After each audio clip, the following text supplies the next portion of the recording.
એક મોટા સમાચાર મળી રહ્યા છે। ગીર સોમનાથમાં સીઆર પાટીલે પ્રચંડ પ્રચાર શરૂ કર્યો છે। ગીર સોમનાથમાં હાલ સીઆર પાટીલ પહોંચ્યા છે। પેજ પ્રમુખ એટલે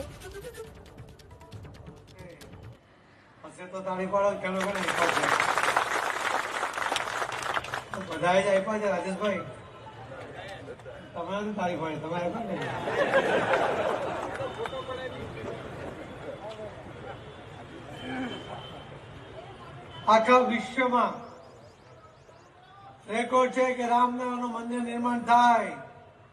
1600 કરોડથી વધુ લોકો પૈસાની સરવાણી વાવે, હજુ પણ એ વહી રહી છે। ગિનેસ બુકનો વર્લ્ડ રેકોર્ડ રામલલાના રામ મંદિર માટે નોંધાઈ ગયો। હું તમારા માધ્યમથી કોંગ્રેસીઓને કહેવા માંગુ છું, કાન ખોલીને સાંભળી લે। ભારતીય જનતા પાર્ટી જે કહે છે એ કરે છે।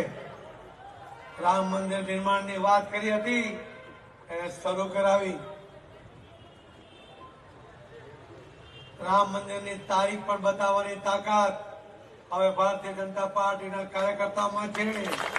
કઈ તારીખે નિર્માણ પૂર્ણ થશે એ પણ બતાવી દેશે। 2022 પહેલા તમે અયોધ્યા જઈને મંદિરના દર્શન કરી શકશો। ત્યાંની દિવાલ પર જયારે તમે હાથ લગાવશો ત્યારે તમને પણ થશે કે મારો પણ આમાં સહયોગ છે। મેં પણ આ મંદિર નિર્માણમાં સહયોગ આપ્યો છે, તમે પણ ધન્ય થઈ જશો। આવો જ એક બીજો વાયદો હતો ભારતીય જનતા પાર્ટીનો, કાશ્મીરની અંદર 370 અને 35 કલમ રદ કરવાનો। મોદી સાહેબ પ્રધાનમંત્રી બન્યા, ફાઇલો કઢાવી,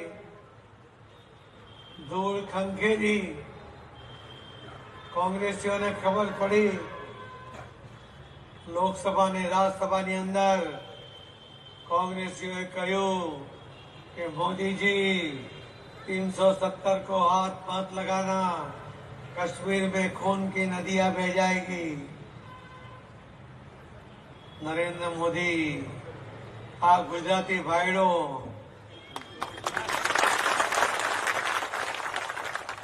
કોંગ્રેસની આવી ગીધર ધમકીઓથી ગભરાય,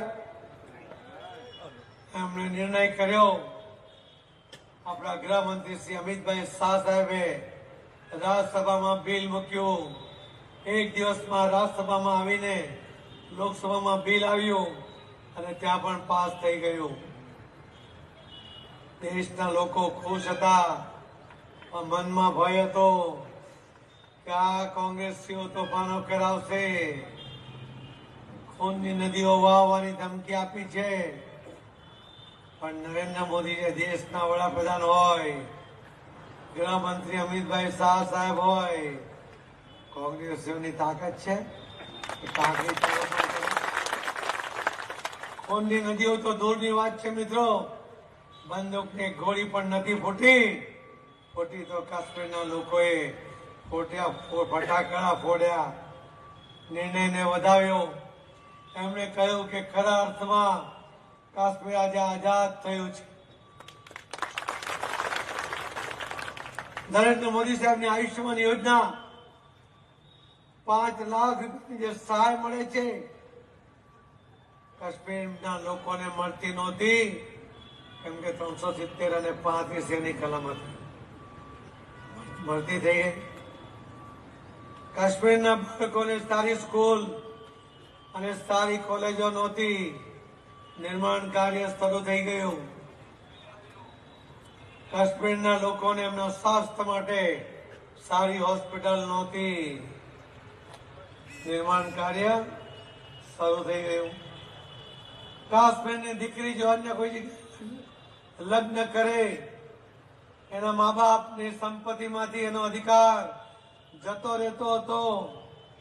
370 અને 35 કલમ રદ કરી એ દીકરીઓને એના પિતાના પ્રોપર્ટીમાં અધિકાર પ્રાપ્ત થઈ ગયો। એસસી અને એસટી સમાજના ખૂબ મોટી સંખ્યાના લોકો ત્યાં રહે, આખા દેશમાં એમને અનામતનો લાભ મળે, કાશ્મીરમાં મળતો નહોતો. મોદી સાહેબે અમને બધાને અનામતનો લાભ અપાવી દીધો. હવે આ 375 વિશેની કલમ ને વર્ષોથી આ દેશના લોકો ઈચ્છતા હતા કે આ કલમ રદ થાય. થઈ ગઈ ને?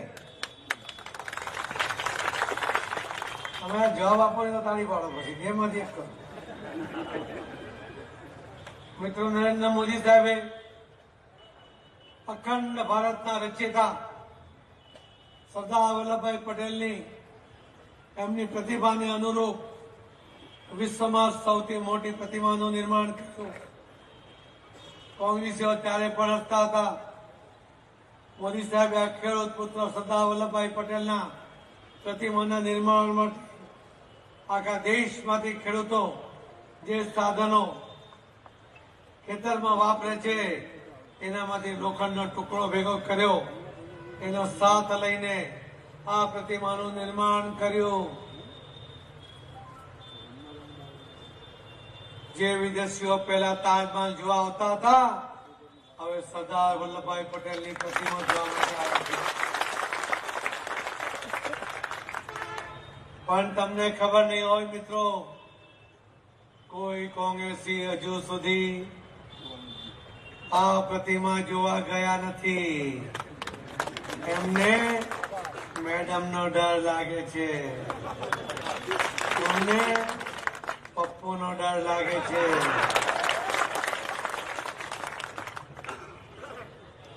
નરેન્દ્ર મોદી સાહેબે ખેડૂતોને પણ ચિંતા કરી. એક ખેડૂત નહીં હોવા છતાં કોઈ નાનો ખેડૂત પોતાનું ખેતર તૈયાર કરે, બિયારણના સમયે પૈસાની વ્યવસ્થા નહીં હોય, ખેડૂત મૂંઝાય, વ્યાજે પૈસા શોધે.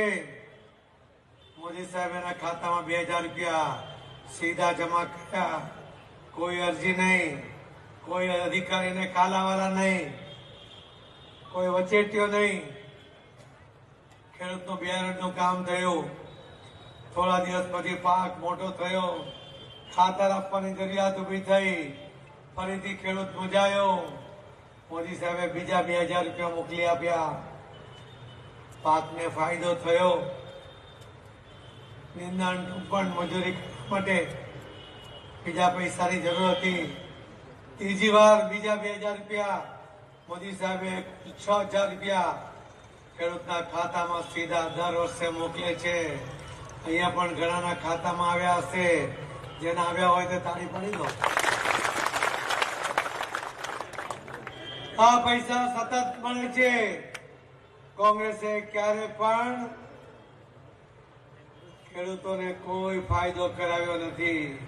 બિચારો ખેડૂત ધીમે ધીમે દેવાદાર થતો ગયો, જમીન વેચતો ગયો, જમીન વિહોણો થતો ગયો, ખેડૂતમાંથી મજૂર બનતો ગયો. આ સ્થિતિમાં જો કોઈ લાવ્યા હોય, એ કોંગ્રેસ લાવી છે, એને ક્યારે માફ નહીં કરી શકાય. નરેન્દ્ર મોદી સાહેબે બીજો પણ નિર્ણય કર્યો. એમણે ગુજરાતના આદરણીય મુખ્યમંત્રી શ્રી વિજયભાઈ રૂપાણી સાહેબ અને નાયબ મુખ્યમંત્રી શ્રી નીતિનભાઈ પટેલ સાહેબને પણ સૂચના આપી. ખેડૂત પહેલા વીમા માટે અરજી કરે, પ્રીમિયમ ભરે, નુકસાન થાય તો વીમા કંપની પૈસા આપે નહીં. રાજ્ય સરકાર પણ એ પ્રીમિયમમાં 1500 કરોડ રૂપિયા આપે. કેન્દ્ર સરકાર પણ 1500 કરોડ રૂપિયા આપતી હતી. મોદી સાહેબે કહ્યું કે વિજયભાઈ, નીતિનભાઈ, કોઈ ખેડૂત હવે વીમાની પોલિસી લેશે નહીં.